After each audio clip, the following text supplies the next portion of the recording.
This is my stalker story, and I lived. So far. My freshman year of college was one of the funnest years of my life, and some of my fondest memories are from that year. But it was also the scariest and strangest year to date. I'm 31 now. This is thanks to one story in particular. There are actually a couple more that I might post some other time, that takes place over the entire school year. I still sometimes wonder how this really happened and I didn't end up a shut-in-nut job, and it still freaks me out to this day. I've only talked about it once or twice since it happened 13 years ago, August 2001. Like most freshmen, I live in the dorms at a state party school. I opted out of the good school I got into. I guess I had a little steam to blow off after graduating from a military college prep boarding school. Plus, after a sports injury, I didn't exactly have any specific plan for life that went past Saturday night, if you know what I mean. A good buddy from military school, Bill, went to same college and lived a few floors below in the same dorm as me. So of course we were getting the party started before my parents' exhaust fumes had even evaporated from the parking lot. For the most part, the first month or so of college was pretty much like that, normal. I went to most of my classes, partied just about every night, chased girls around, and that was enough for the moment. But things began to change one night sometime in mid-September, and college for me would never be normal again. My dorm phone, landline, only Zach Morris carried a cell phone in 2001, get over it, rings. In the middle of the night. Hello. On the other end, I can only really describe the voice as the kind you picture when you think about a computer talking. Kind of like the early model car GPSs. Hi Gary, how are you today? Not fully awake, I'm just confused at this point. Who is this? He repeats, hi Gary, how are you today? It becomes clear I'm being effed with, so I hang up and chuckle. Effing Bill, nice one. I pass back out. I end up forgetting about the call for a few days and never mention to Bill or anyone else. About a week later, I get another call around the same time of night. Hi Gary, I'm watching you. Nice, very cliche. Seriously Bill, how are you? Not knee deep in Everclear or a Tri-Delta this hour. Enough already, Cade, roommate, is going to start getting pissed. I hang up. I casually confront my oh so clever amigo at breakfast the next morning, purposely not trying to buy too hard to give him a payoff that might incentivize continued calls. I also wasn't 100% it was actually him and not another one of my douchebag friends. He gives a genuinely confused response. Whatever. So a couple days after second call I come home and see I had multiple messages on my answering machine. WTF, I barely knew that thing even worked. It's computer voice guy, CVG. Message 1, my machine cuts off first 2 seconds of message, which tells me it's a bot set to play message upon answer. Hi Gary, I'm watching you. Message 2, I thought I asked you to answer my calls. Gary. Message 3, where might Gary be on a Tuesday night? Okay, so one of my friends is clearly it's whole or bored enough to really push for a reaction here. The next day, I play the messages for Cade, who was around during the calls, which were apparently earlier in the night when he was still awake. He'd been a close buddy since we were in junior high, but we'd sorta taken separate paths after high school. So anyway, he's aware I'm a wild child and thinks nothing of the first couple messages. By third, he's a little spooked. I then walk down to a couple other buddies' rooms and casually but immediately bring up the subject. Nada. Over the next couple of days, I press all close and semi-close friends but get 0 answers and 0 suspects. The calls start coming more frequently over the next couple months, starting at once a week, then to once every 2-3 days, up to every day by Christmas break. I don't say anything to my family at that point, although I really should have. What started out as a decent beginning of college turned into not showing up for any classes, tests, nothing. Grades reflect, and I am too busy answering for a 0.67 GPA to talk about some dumb prank that would likely be dismissed as a pathetic attempt at grades explanation. So it goes. Uneventful break, and back to school determined to become a new man. I gotta get my shit together with these grades, so I tell Bill I'm gonna have to chill out and focus on school. First night back, I get my first spring semester call from CVG. How is your family in Cyprus, hometown suburb? Okay, now this is F&BS man. What kind of douchlords am I hanging out with that even have the discipline to drag out a prank this long? I get the answer to that question a few days later, and the answer is none of them. Calls become threatening, and downright dark. I'm very interested Gary in being close to you, yeah, With kind of the weird sentence structure like that, I have tools I can bring, it is going to all be over soon. One day I bring Bill and all my other buddies up to hear the messages, never deleted a single one for some reason.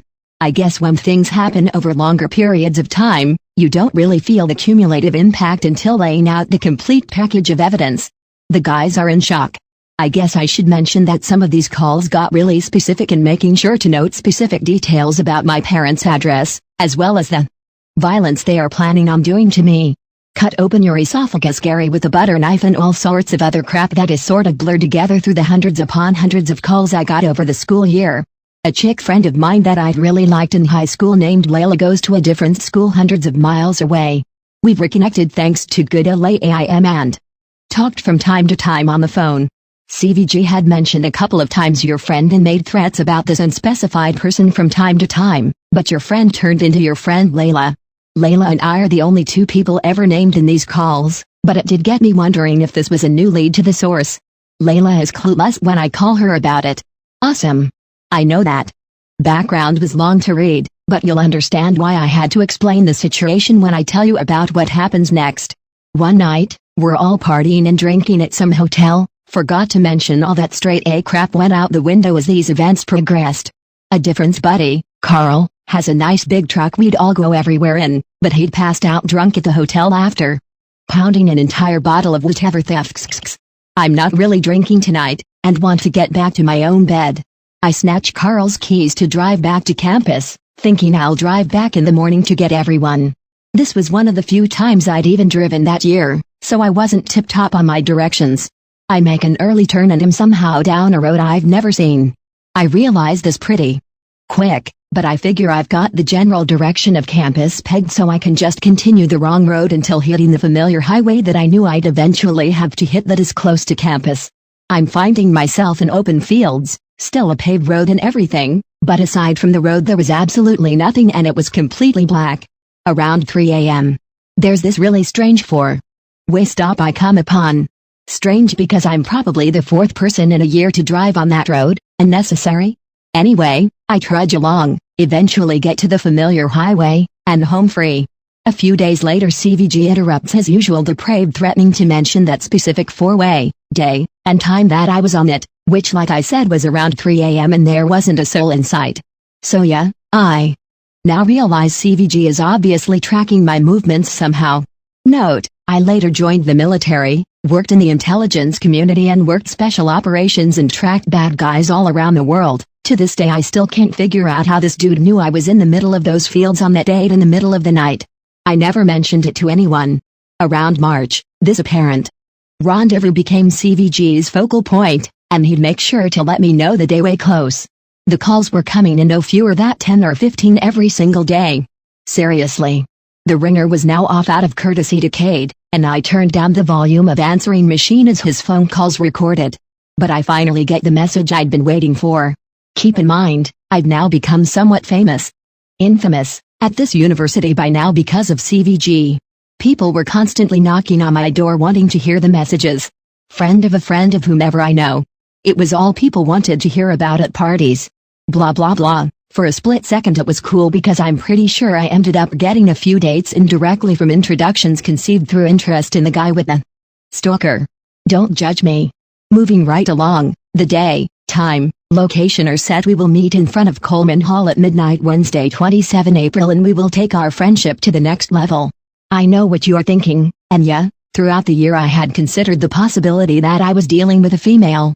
Hell hath no fury like a woman scorned, and I was definitely that kind of dude when I was 18-19 years old, the kind that could attracted clinginess and anger.